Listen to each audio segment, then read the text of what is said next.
One of the key things in order to become a more empathetic listener is really you're setting an intention and you're coming in with a different mindset.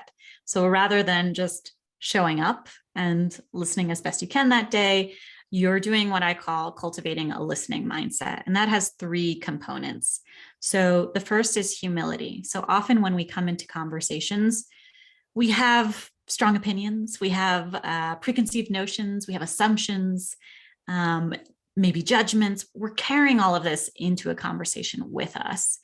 But when we let that lead in conversation, it taints how we hear what the other person is saying.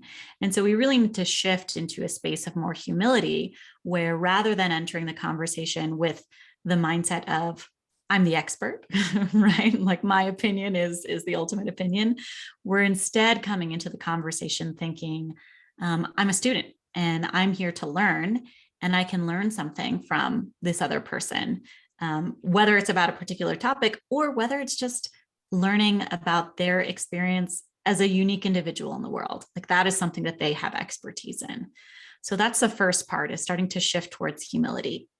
The second piece is bringing in more curiosity into our conversation. So often we are able to pretty easily be curious about topics that we're naturally interested in. Your hobbies, your passions, that's pretty easy to get curious about.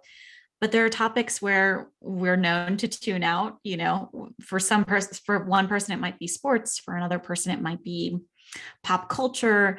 And we just kind of shut things down. But when we shut things down, we lose a chance to, again, learn more about the other person. So curiosity is bringing in that curiosity, asking, what else can I learn here?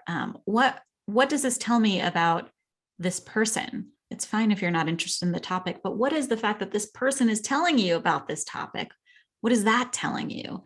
So you're getting curious about the person and their experience.